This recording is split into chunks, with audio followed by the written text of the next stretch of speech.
parecer significa uma opinião fundamentada sobre determinado assunto. Ou, em outras palavras, juízo técnico emitido por funcionário especializado. Para uma editora, o parecerista é fundamental na hora de escolher quem deve e quem não deve ser publicado. Parecerista, um leitor nem sempre bem visto, é o tema do Ciência e Letras de hoje. Um programa resultado da parceria entre o Canal Saúde e a editora Fiocruz.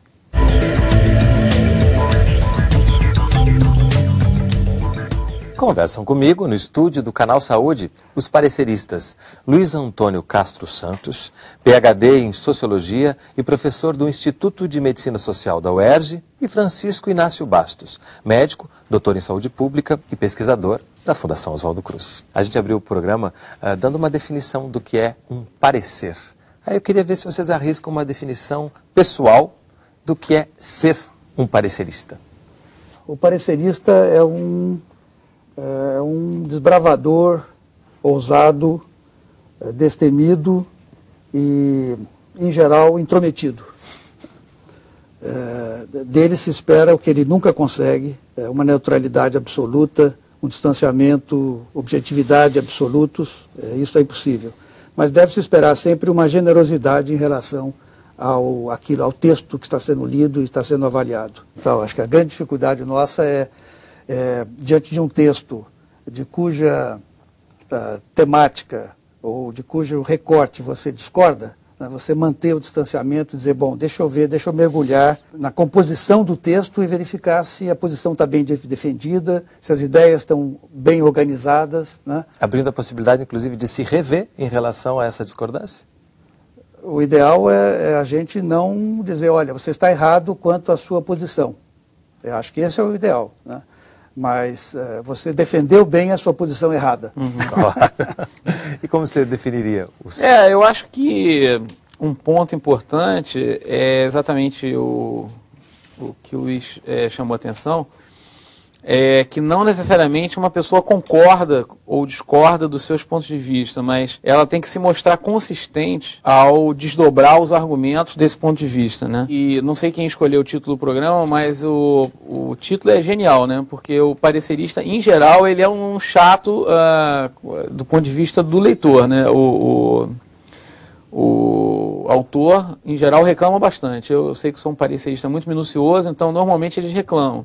E as únicas pessoas que não discutiram comigo, porque às vezes tem aqueles vais e voltas, réplicas, tréplicas, foram pessoas que agradeceram anonimamente. Então, alguma coisa eu fiz de bom. E qual a importância de ter esse anonimato, na opinião de vocês?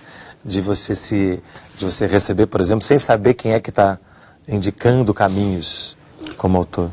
Em alguns casos, esse anonimato não vale. Por exemplo, quando a gente recebe originais de um livro, você sabe quem é o autor. Quando você recebe um projeto do CNPq, você conhece, em geral, você conhece os autores. Né? Então, é uma situação de meio conhecimento, de conhecimento travado de um lado e não de outro. Né? Uhum. Isso aumenta, a meu ver, o lado ético da avaliação. Né? Quer dizer, nós temos diante da gente uma pessoa que é...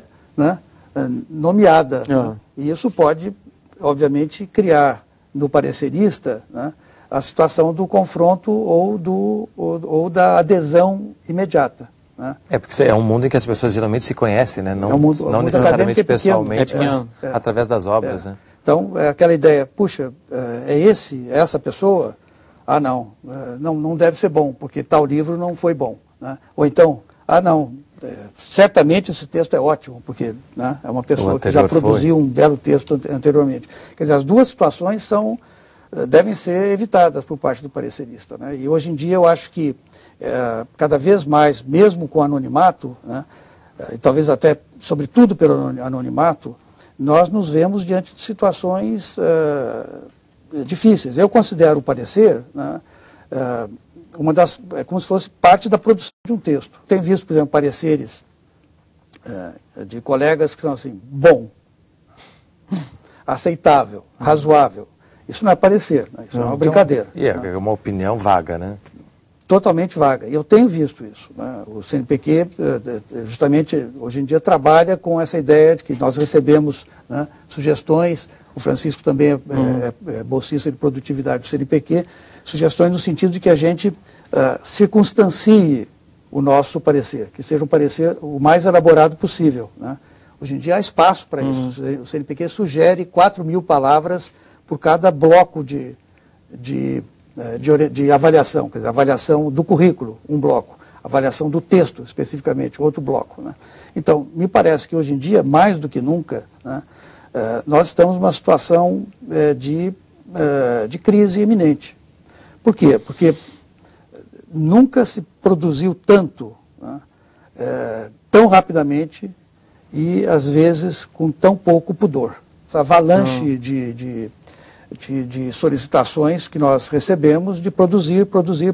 O próprio ato de ensinar está sendo, a meu ver, né, prejudicado pela necessidade de que a gente escreva imediatamente, né? Quer dizer, no meu tempo, eu me formei, minha graduação em 70, né? A nossa ideia de doutorado era uma coisa longa, né? E a nossa ideia de produção não se dava no mestrado, sequer na graduação, e nem mesmo no mestrado. A ideia era que escrever significava um ato de amadurecimento, né? Hoje em dia nós somos um pouco estimulados, né? Coloca aspas no estimulados, né? A fazer com que os nossos alunos de mestrado já produzam, né? E mais do que isso, né, na área de saúde coletiva, que tem as costas voltadas para as ciências humanas e o outro pedaço da espinha na área biomédica, nós estamos importando da área biomédica os padrões de produção que não deveriam fazer parte da nossa área de saúde coletiva, a meu ver. Quer dizer, não é que não deveriam, mas não deveriam ser apenas esse padrão, que é a produção múltipla, a coautoria de muitos colegas, né? Então, isso, se nós imaginarmos nós três aqui, e mais 2 ou 3 colegas que estão nos assistindo, né, nós vamos ter, vamos supor, um texto como Juventude, Violência e Pobreza. 2 pontos, uma análise socioepidemiológica. Então, nós 5 faríamos textos, submeteríamos como se fosse uma metralhadora para várias revistas, e aí cada um de nós estaria recortando. Na hora de eu enviar para a revista X, eu puxaria mais para a minha área, você puxaria para a sua área, e assim nós teríamos, em um mês, né, nós estaríamos enviando para várias revistas textos que têm, no fundo, o mesmo conteúdo com recortes diferentes. E do ponto de vista do conhecimento, isso é discutível. Pouco avança, né? Isso pode avançar muito no nosso currículo Lattes, né? Então, esse é um ponto que o parecerista tem de ser cuidadoso, né, para evitar situações em que você recebe um texto agora sobre o assunto X, né, e um outro parecerista pode estar recebendo o mesmo texto com uma certa, com outro recorte. Eu não estou falando de má fé, não. Estou falando de uma situação em que nós estamos sendo conduzidos. De uma estrutura que foi colocada dessa forma, que as pessoas... Você observa essa queda de qualidade, digamos assim, e essa priorização dessas questões? Eu acho que tem 2 fenômenos importantes, né? Com a pressão pela produção, as revistas, eu estou na editoria de algumas revistas, as revistas têm sofrido uma verdadeira enxurrada, a ponto de, não vou nomear cada revista, né? Mas há revistas que recebem, em média, 10 novos manuscritos por dia, o que realmente torna muito difícil até filtrar, porque você não tem como manejar esse tipo de coisa. Recentemente saiu um artigo muito interessante de um biólogo, se não me engano em inglês, falando que se fosse os critérios, ele não falou do CNPq porque ele era inglês, falou dos critérios de produtividade das agências financiadoras inglesas, falou que se isso valesse, Darwin nunca teria chegado a lugar nenhum. Na verdade, Darwin era um homem de uma família muito rica, né? Herdeiro de uma fabricação de cerâmica, etc. e tal. Mas ele falou, o inglês falou que a pesquisa empírica de Darwin, que foi no Beagle, né, que foi um navio, levou, se eu não me engano, 5 anos de viagem. E ele levou mais 10 anos pensando até escrever A Origem das Espécies. Então ele falou que se fosse um financiamento moderno, 15 anos de latência, Darwin seria considerado absolutamente improdutivo e descartado. Mas naquela época vitoriana, né, ainda era possível, hoje é quase impossível, produzir ciência empírica com fundos próprios. Hoje em dia, só se o cara realmente for muito rico, né? Mas Darwin fez, ele tinha uma criação de pombos privada, ele tinha um jardim fantástico fora de Londres, e ele levou 15 anos, ou um pouco mais talvez, para elaborar a grande obra dele, mas que é uma obra definitiva, né? Então, esse biólogo estava dizendo o seguinte, que como não existe mais como financiar a pesquisa empírica com recursos pessoais, que as agências sejam um pouco mais tolerantes em relação ao desdobramento do conhecimento, porque ele não é possível produzir como se fosse uma fábrica, né? Ele não nasce de uma hora para outra. E fica muito difícil aprofundar com essa pressão. Com essa pressão, pela pressa. E falando em pressão e pressa, no próximo bloco a gente vai ver qual o tempo que se leva para fazer um bom parecer, é possível a gente estimar, e também onde está o prazer de ser um parecerista. Não sai daí, a gente volta já.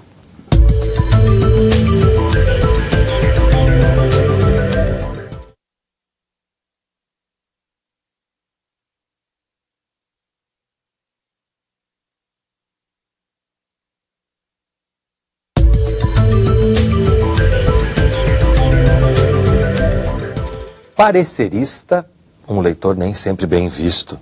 É o tema do Ciência e Letras de hoje. Comigo, no estúdio do Canal Saúde, Luiz Antônio Castro Santos e Francisco Inácio Bastos. Queria fazer uma proposta agora nesse início de segundo bloco, que vocês pensassem essa questão do parecerista a partir de 3 conceitos. Tempo, prazer e poder. Como é que a gente enquadra é uma palavra horrível, como é que a gente pode definir um parecerista a partir dessas variáveis? O poder, eu acho que é uma coisa, quer dizer, é de fato uma das dimensões do trabalho do parecerista. Ele se sente, e isso é uma coisa que tem que ser combatida, né? Ele se sente com poderes de desvirtuar um texto virtuoso, né?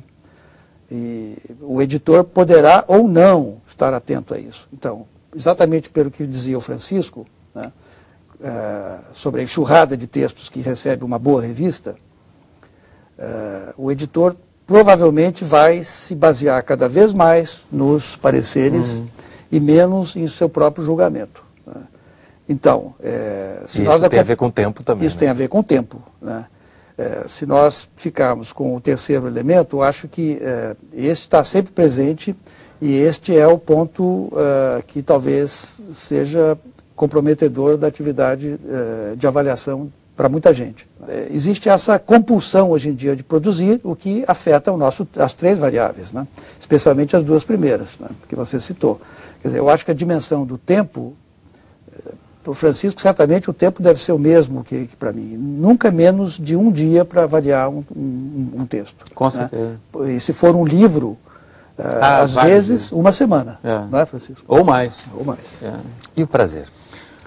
Olha, apesar de ser uma atividade com vários defeitos, né, é solitária, é cansativa, tem essa questão do poder que é complicada, mas assim, alguns pareceres que eu dei para, por exemplo, a editora Fiocruz, eu tive a satisfação de depois ler o livro e verificar que esse diálogo que não só eu, geralmente são 2 pareceristas e o editor, o diálogo iniciado por nós tinha contribuído de alguma forma. Então eu acho que isso é interessante. Tem uma tendência que eu saiba ainda exclusivamente biomédica, não sei se já existe em outra área, mas existe agora essas revistas de acesso aberto. Tem uma família de revistas que chama BMC, que é uma revista. Tem várias áreas, tem saúde pública, tem doença infecciosa e tal. É a única revista que eu, pelo menos, conheço em que os pareceres são assinados. E o mais interessante da história toda, que depois que o texto sai publicado, ele também tem uma pré-história do texto, que é a opinião dos pareceristas, a assinada, e a resposta dos autores. uma espécie de cozinha do texto. Isso é interessante porque a gente, como leitor, pode acompanhar todo esse processo a dinâmica, e aprender com esse processo, né? Aprender com a dinâmica. Eu acho uma ideia legal. O olhar de quem tem uma possibilidade de acrescentar, como aquilo é recebido. E, por exemplo, como aquilo é recebido? Vocês têm histórias, por exemplo, de algumas recusas, que não deve ser agradável você recusar, mas em que isso tenha sido polêmico, não aceito? Eu tive vários, também, certamente, Francisco, né? Eu acho que, por exemplo, quando eu deixei de falar na dimensão do prazer. Eu não tenho prazer em escrever parecer, realmente não tenho. O meu prazer é produzir o meu texto, né? Eu vejo isso como uma missão, né? Então eu sinto que, não sei se o nome correto para isso é prazer, mas eu sinto que quando eu tenho um texto que eu posso tentar melhorar de alguma maneira, ou consolidar os pontos já fortes, eu sinto que isso faz parte do meu trabalho. Como autores, vocês já receberam também pareceres sobre as próprias obras, né? Tem alguma estranheza nisso? Algum sentimento de... Olha, a gente está num país que claramente está emergindo, né, no mundo assim, da ciência e em geral, né? Mas ainda existe uma assimetria muito grande, né? E eu acho que uma das questões que eu, pessoalmente, mais sofri é que eu trabalho muito na área biomédica e a gente manda muito para revistas internacionais. Realmente existe um imperialismo cultural que está diminuindo, mas que ainda está presente, né? E assim, já aconteceram comigo situações bastante curiosas. Só para te dar uma ideia, eu fiz um artigo em parceria com uma colega de uma universidade americana. Ela é nativa, né? Quer dizer, é uma falante nativa da língua inglesa, e ela foi a última pessoa a revisar o texto, né? Mas o texto estava no meu nome, eu era o primeiro autor, né? Então Bastos, que é meu sobrenome, provavelmente eles identificaram como algum latino metido a querer fazer aquilo, e aí um dos revisores falou que teria que ser revisto por um falante de língua inglesa, mas acontece que não tinha sido eu que tinha revisto, era justamente uma falante de língua inglesa que era um professor titular da Johns Hopkins, que é uma universidade... Que escrevia mal, talvez? Que escrevia mal? Não, eu acho que não, eu acho que tem um preconceito. Eu acho que existe um preconceito, né? Tá melhorando, eu acho que eu tenho encontrado algumas revistas estrangeiras que têm, inclusive, aberto áreas específicas desse diálogo entre o Brasil, enquanto um país, hoje é o BRICS, né? E os países que realmente são hegemônicos na produção de ciência. Então, eu acho que tem os dois lados, né? Tem o lado do brasileiro sendo, de alguma forma, mal visto, e também tem o lado simplista, que o brasileiro considera que toda intervenção estrangeira é o imperialismo, é a imposição, quando muitas vezes é possível o diálogo. Há um estranhamento mútuo que tem que ser superado. A gente tem que sair disso, porque isso causa um mal-estar desnecessário. Né? Castro, que livros são aqueles, por favor, que você trouxe para a gente? Sim, eu trouxe... me solicitaram um volume, mas eu acabei trazendo dois, que seriam livros de cabeceira, não exatamente para quem tem insônia, mas para quem dorme fácil.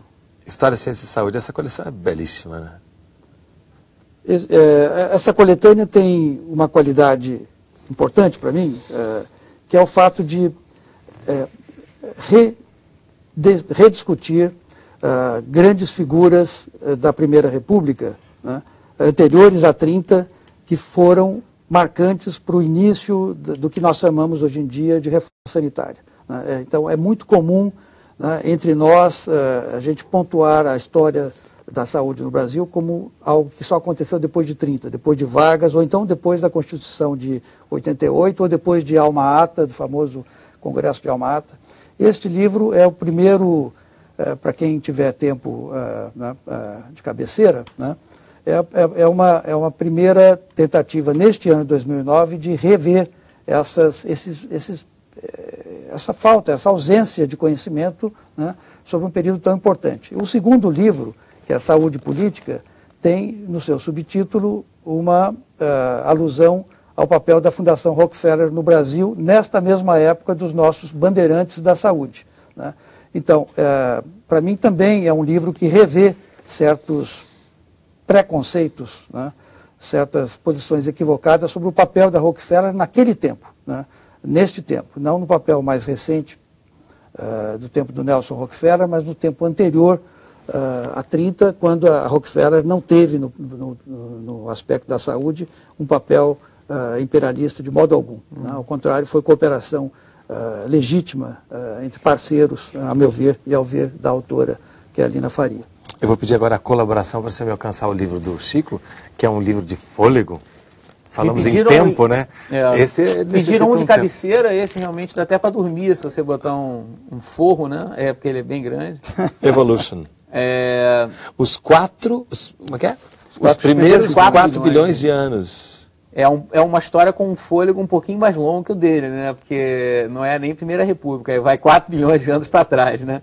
Mas é um livro que eu achei extremamente interessante, porque ele está sendo lançado no ano da grande homenagem a Darwin, né? Mas o interessante é que ele tem ensaios longos e também tem entradas como se fosse uma enciclopédia. E o autor realmente é um autor ecumênico. Ele botou todos os pontos de vista possíveis e imagináveis sobre o tema, desde o ponto de vista dos criacionistas, dos religiosos, até todas as correntes do evolucionismo. Então é um debate franco, aberto entre todas as correntes. Então realmente é um livro, e de cabeceira também pelo tamanho, né? Você vai, e provavelmente vai ficar muito tempo na cabeceira. Né? Eu trouxe também hoje um livro para indicar que se chama Paisagens do Sul, porque a gente está falando aqui de pareceres, né? E esse livro é uma coletânea de pareceres que o arquiteto paisagista Carlos Fernando de Moura Delfim fez para questões de patrimônio lá do Rio Grande do Sul. E é muito interessante porque se vê, você estava falando da questão autoral, né? Vê que nos pareceres dele há um tanto de poesia, há um tanto de sociologia, de antropologia, e está se falando de arquitetura, né? Mas você percebe o profissional, o homem por trás da obra, né? E também pareceres que a princípio são técnicos, né? Podem ser eivados de questões emocionais, e com isso ele só acrescenta, né? Então é um livro muito interessante mesmo para quem não é da área ler. Queria agradecer muitíssimo, boa sorte nos próximos pareceres, que cada vez haja mais prazer nessa árdua, mas fundamental função quando a gente pensa em conhecimento. Obrigado. O programa Ciência e Letras da Fundação Oswaldo Cruz é resultado de uma parceria entre o Canal Saúde e a editora Fiocruz. Se você quiser entrar em contato conosco, mandar sua crítica ou sugestão de leitura, o telefone é 0800 701 8122. A gente se vê no próximo programa. Até lá. Para entrar em contato com a editora Fiocruz, acesse www.fiocruz.br/editora ou ligue para 21 3882 9007.